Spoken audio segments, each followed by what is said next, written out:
तो फिर hello guys, आज हम लोग हिस्ट्री पढ़ने चल रहे हैं।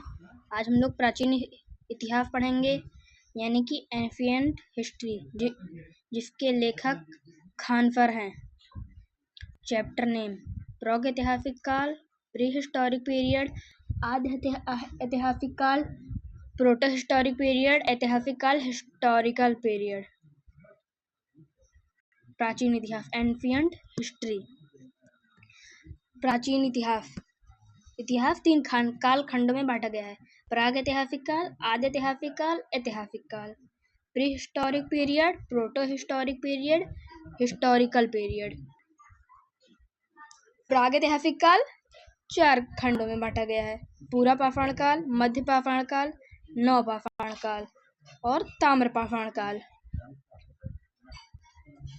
पूरा पाषाण काल, मध्य पाषाण काल, नव पाषाण काल, ताम्र पाषाण काल। और आद्य ऐतिहासिक काल 3 कालखंडों में बांटा गया है। Proto historic period have divided 3 part: पहला सिंधु सभ्यता, इंडस वैली सिविलाइजेशन; दूसरा कांसा ब्रोंज; तीसरा हड़प्पा; और तीसरा कालखंड ऐतिहासिक काल, historical period. Historical period divided by 5 parts. First part name is ancient period, medieval period, modern period, Nehru period, world. पहला काल प्राचीन काल, मध्यकाल, आधुनिक काल, नेहरू काल, विश्व। अतीत का अध्ययन इतिहास कहलाता है। अतीत का अध्ययन इतिहास कहलाता है। जनक हेरोडोटस को कहते हैं। इतिहास के जनक किसको कहते हैं? हेरोडोटस को इतिहास के जनक कहते हैं। मानव जाति का पालना अफ्रीका महाद्वीप से हुआ। मानव जाति का पालना अफ्रीका महादेश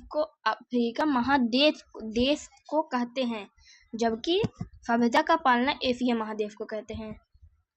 इसमें आप लोग कंफ्यूज मत होइएगा। मानव जाति का पालना अफ्रीका महादेश को कहते हैं, जबकि सभ्यता का पालना एशिया महादेश को कहते हैं। इतिहास को 3 खंडों में बांटा गया, तो मैंने आप लोग बता दिया है। प्रागैतिहासिक काल इतिहास का वह समय जिसमें मानव लिखना पढ़ना नहीं जानता था। इसकी जानकारी केवल पुरातात्विक साक्ष्य से मिली है। इसके अंतर्गत पाषाण काल को रखते हैं। वह समय जब मानव पत्थर के औजार एवं हथियार का उपयोग करता है, पाषाण काल कहलाता है। वह समय जब मानव पत्थर और औजार एवं हथियार का उपयोग करता था, पाषाण काल वह कहलाता था। भारत में सर्वप्रथम 1863 ईस्वी में रॉबर्ट ब्रूसफुट ने पाषाण कालीन सभ्यता की खोज की। भारत में पाषाण कालीन सभ्यता की खोज किसने की? Robert Bruce Foote. किस सन में? 1863।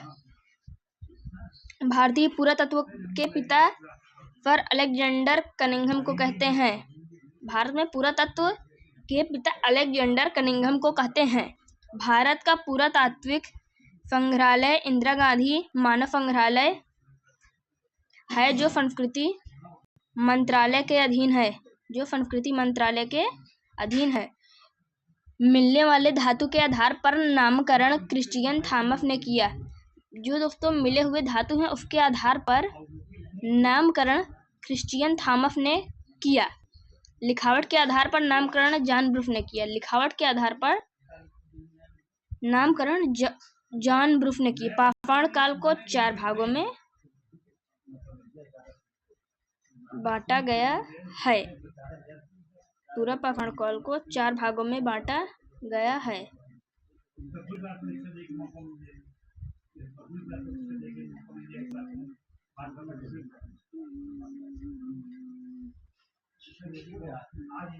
इस 1000 ईसा पूर्व से 12,000 ईसा पूर्व तक यह इतिहास का सबसे प्रारंभिक समय था।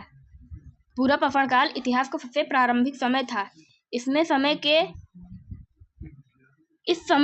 समय के मानव को आदि मानव कहा जाता था। पूरा पाषाण काल के मानव को आदि मानव कहा जाता था।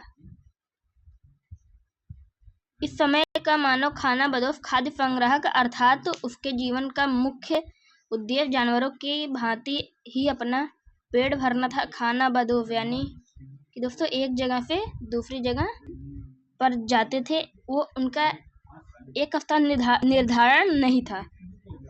इस समय के मानव की सबसे बड़ी उपलब्धि आग की खोज थी। इस समय मानव ने आग की खोज कर ली थी। इस समय मानव पत्थर के बड़े बड़े औजार का इस्तेमाल शिकार करने के लिए करते थे। इस समय के मानव बड़े बड़े पत्थरों के औजार का इस्तेमाल शिकार करने के लिए करते थे। इस समय मानव ने चित्रकारी करना प्रारंभ किया था। भीमबेटका के गुफाओं में पूर्व पाषाण काल के चित्र देखने को मिलते हैं, जो मध्य प्रदेश के अब्दुल्लागंज रायसेन में स्थित है। भीमबेटका की गुफाओं में पूर्व पाषाण काल के चित्र देखने को मिलते हैं, जो मध्य प्रदेश के अब्दुल्लागंज रायसेन में स्थित है। मध्य पाषाण काल, मेसोलिथिक पीरियड 12,000 ईसा पूर्व से 10,000 ईसा पूर्व तक। इस काल के बारे में सर्वप्रथम कार्फाइल ने 1867 ईस्वी में दिया। यह पूरा पाषाण काल के बाद का काल था। इस मानव के हथियार को छोटे आकार के थे, इन्हें माइक्रोलिथ कहते हैं। इस समय मानव के हथियार छोटे आकार के थे, इसलिए इन्हें माइक्रोलिथ कहते हैं। इन्हें माइक्रोलिथ क्यों कहते हैं? इस समय के हथियार छोटे थे। इस समय के मानव की सबसे प्रमुख कार्य अंत्योष्टि अंतिम संस्कार कार्यक्रम था। इस काल में मानव को अस्थि पंजर का सबसे पहला अवशेष प्रतापगढ़ यूपी के सराय नाहर तथा महदह स्थान से प्राप्त हुआ। नव या उत्तर पाषाण काल न्यूलिथिक पीरियड 10,000 ईसा से पूर्व से 3,000 ईसा पूर्व तक। इस काल के बारे में सर्वप्रथम जानकारी सर जॉन लुबाक ने 1865 ईस्वी में प्रस्तुत किया। इस काल में मानव अस्थायी आवास बना लिया था, साथ ही कृषि तथा पशुपालन भी प्रारंभ कर दिया था। मानव ने इस काल में पहिया तथा मनका घड़ा की खोज की। कर्नाटक के मैसूर के पास संगकल्लू नामक नवपाषाण कालीन पुरा स्थल राख के टीले प्राप्त हुए हैं। पशुपालन का साक्ष्य भारत में आदमगढ़ एमपी तथा बागौर राजस्थान से प्राप्त हुआ है। पशुपालन का साक्ष्य भारत में आदमगढ़ एमपी तथा बागौर राजस्थान से प्राप्त हुआ। नोट: मेहरगढ़ यह पाकिस्तान के बलूचिस्तान में स्थित है।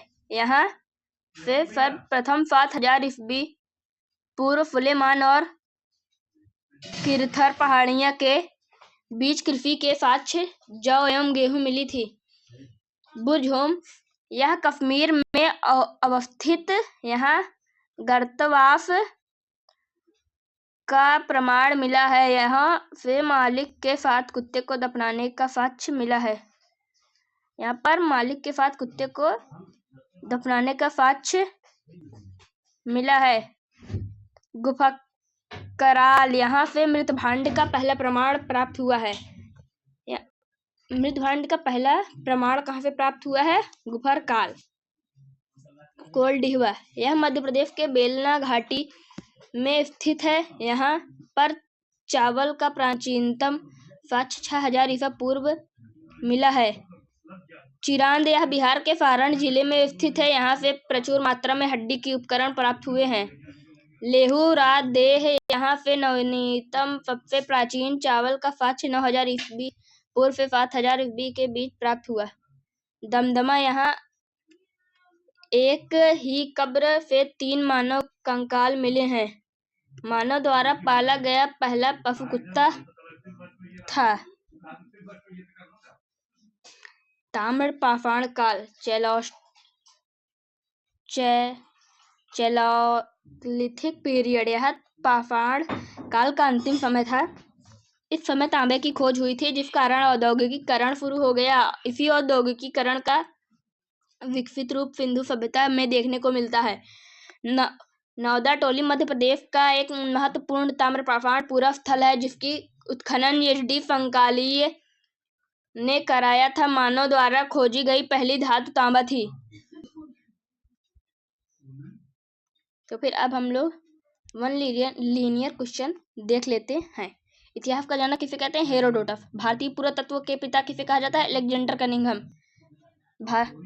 मानव द्वारा पाला गया प्रथम जानवर कौन सा था? कुत्ता। किस काल को माइक्रोलिथ काल कहा जाता है? मध्य पाषाण काल को माइक्रोलिथ काल कहा जाता है। किस काल में मानव आखेटक शिकारी था? पूरा पाषाण काल में। किस स्थान से पहली बार चावल का साक्ष्य मिला? इलाहाबाद के कोलडीहा में। मानव द्वारा खोजी गई सबसे पहली धातु कौन सी थी? तांबा। सबसे पहले कृषि के प्रमाण कहाँ पर देखने को मिले? मेहरगढ़। सबसे पहले चावल के साक्ष्य कहाँ पर देखने को मिले? कोलडीहा।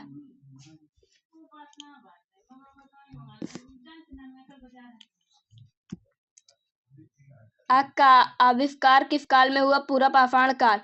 पहिए का आविष्कार किस काल में हुआ? नवपाषाण काल। भीमबेटका की गुफाएं किसके लिए प्रसिद्ध हैं? गुफाओं के शैलचित्र।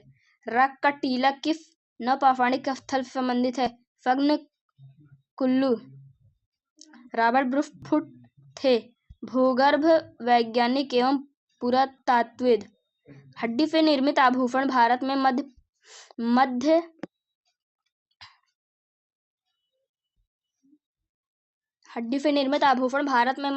पाषाण काल के संदर्भ में प्राप्त हुए।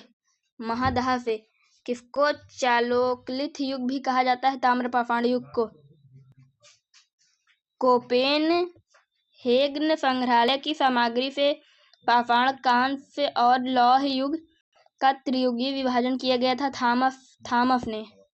यहाँ ही कब्र से 3 मानव कंकाल निकले हैं, दमदमा से। भीमबेटका की गुफाएं कहाँ स्थित हैं? अब्दुल्लागंज, रायसेन। भारतीय पुरातत्व सर्वेक्षण किस मंत्रालय के अधीन है? संस्कृति। राष्ट्रीय मानव संग्रहालय कहाँ पर है? भोपाल। गौरी मृदभांड पात्र सीपी का नामकरण हुआ हस्तिनापुर में। उत्खनित प्रमाणों के अनुसार पशुपालन का आरंभ हुआ था मध्य पाषाण काल में। मध्य पाषाणिक प्रसंग में पशुपालन के प्रमाण जहाँ मिले वह स्थान है आदमगढ़। खाद्यान्नों की कृषि सर्वप्रथम प्रारंभ हुई नवपाषाण काल में। भारत में मानव का सर्वप्रथम साक्ष्य कहाँ मिलता है? नर्मदा घाटी में। मानव द्वारा सर्वप्रथम प्रयुक्त अनाज जौ। भारतीय उपमहाद्वीप में कृषि के प्राचीनतम साक्ष्य प्राप्त हुए लहुरा देव से। किस एक पुरास्थल से पाषाण संस्कृति से लेकर हड़प्पा सभ्यता तक के सांस्कृतिक अवशेष प्राप्त हुए? मेहरगढ़। नौदा टोली का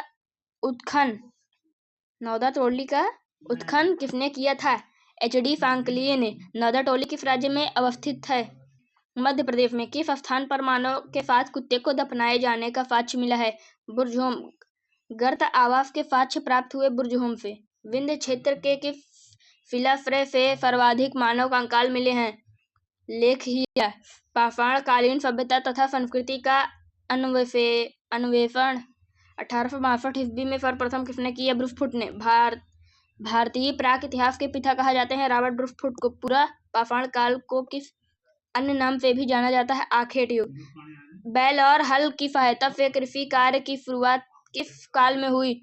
नवपाषाण काल में। अग्नि का प्रयोग मानव ने किस काल में करना शुरू किया? नवपाषाण काल में। भारत के किस स्थल से नवपाषाण काल की संस्कृति के प्राचीनतम साक्ष्य प्राप्त हुए? मेहरगढ़। मध्य पाषाण काल का सर्वाधिक प्रमुख लक्षण क्या था? लघु औजार। व्यापक उत्खनन के बाद मध्य पाषाण काल की मानव अस्थियां किस क्षेत्र से प्राप्त हुई? गुजरात। स्वाधान की दाह संस्कार की प्रक्रिया किस कालखंड में शुरू हुई? मध्य पाषाण काल में प्रयुक्त होने वाले उपकरण बहुत छोटे होते थे, इसलिए इन्हें कहते थे माइक्रोलिथ। मध्य प्रदेश में आदमगढ़ और राजस्थान में बागौर प्रस्तुत करते हैं पशुपालन का प्राचीनतम साक्ष्य। इस काल में मानव के अस्थि पंजर शारीरिक प्रारूपों का सबसे पहला अवशेष स्थान से प्राप्त हुआ। प्रतापगढ़ उत्तर प्रदेश के सराय नहर तथा महादहा से मेहरगढ़ में बसने वाले नवपाषाण युग के लोग अधिक उन्नत थे। वे गेहूं, जौ और रुई उपजाते थे तथा वे घरों में रहते थे। वे कच्ची ईंटों के घरों में रहते थे। दक्षिण भारत में नवपाषाण कालीन सभ्यता का मुख्य स्थल है बेल्लारी कर्नाटक प्रांत। विंध्य क्षेत्र का वह शिलाश्रय जहाँ से सर्वाधिक मानव कंकाल प्राप्त हुए। लेखहिया भारतीय पुरातत्व सर्वेक्षण के प्रथम महानिदेशक थे जॉन मार्शल।